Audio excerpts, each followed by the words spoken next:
Hey, how's it going, everyone? This is Mr. Connor R. Sullivan coming at you with some practice tips and performance advice for the GMEA Middle School Euphonium Lyrical Etude for the 2024-2025 school year.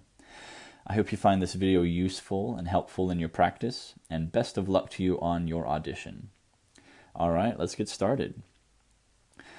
The first thing you always want to look at when reading an etude like this is what's in the top left of the music here. We have andante cantabile, quarter note equals 72, 3/4 time, and 1 flat in the key signature. Now, if you don't know what andante cantabile means, it's as simple as this. Andante means slow, like at a walking pace, and cantabile means in a singing style. So think of it as if you were a vocalist singing through this etude. What would be the phrasing and musical approach? Andante cantabile, slow and singing. All right, next we have 3/4 time, and just to review, that means we have 3 beats per measure where the quarter note gets the beat, 3/4. And finally, 1 flat means we're in the key of F major.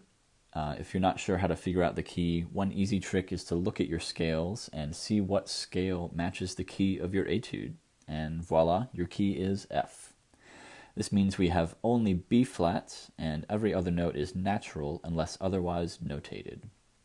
There's another way of figuring out how to find the key from any key signature, but I won't go over that right now in this video. Let me know in the comments if that's something you'd be interested in.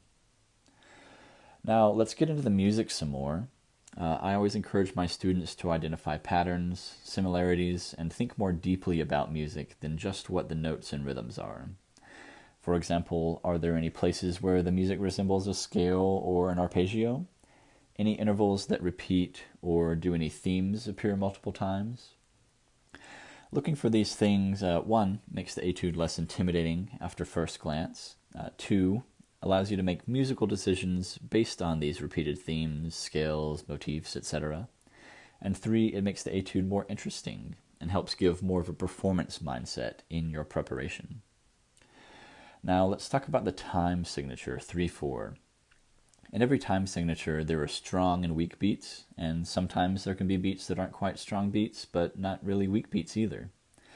In the case of 3/4, we have beat 1, beat 2, and beat 3. Beat 1 is going to be a strong beat, as is the case with pretty much every time signature. Beat 2 is going to be a weak beat, and although you might think 3 is another weak beat, it's actually more of a medium strong beat. The reason it's not a weak beat like beat 2 is because we want to think of it as leading through the end of the measure into the next strong beat 1. Think of a waltz, which is kind of a faster dance in 3, where we have 1, 2, 3, 1, 2, 3, 1, 2, 3, 1, where that third beat always leads to the next measure. And even at a slow tempo of 72, we can think of the music in this way, which will help you stand out in the audition room. As far as dynamics and musicality goes, there's a good bit already provided on the page here that tells us where the highs and lows are. For example, we have this mezzo forte, which tells us the climax of the entire etude. The highest dynamic happens here, so we must demonstrate that in our playing.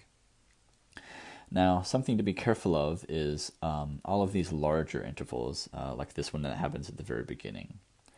If we don't continue our airflow between the notes, it'll sound detached, and that's really the opposite of what we're wanting with this lyrical etude, with all these slur and phrase markings.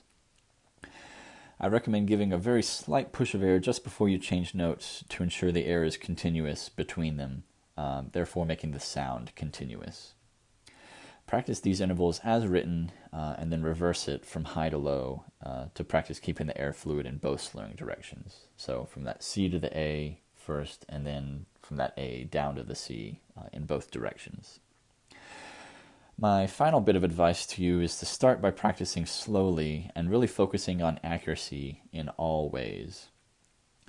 You'll be judged on tone quality, technique, rhythmic accuracy, articulation/style, dynamics/phrasing, and interpretation/tempo. So it's important to make sure you're not only playing the etude in time and with the right rhythms, but that the tone is the best quality for every note, the phrasing all works, and all these little details have to be there in order to have a successful audition. I would also recommend recording yourself often, whether you have the best mic ever to record or from your phone's mic. It doesn't really matter, as long as you're listening to yourself often. And if the dynamic contrast and musicality and everything is coming through on the recordings clearly, they will come across to the judges too. If you put in the time during your practice sessions to perfect every aspect of this etude, you'll be proud of the work you put into it, be rewarded with the satisfaction of good practice, and hopefully with a position in the honor band, maybe even advancing to the next round for the all-state audition. Now, I think that's about everything I have time for in this video, but if you'd like some more in-depth practice methods and advice, let me know in the comments. I might be able to put out some more videos with more specific commentary if there's interest. Thanks for watching, and I hope you find this video useful and helpful in your preparation for the audition. Happy practicing, and I'll see you on the next one.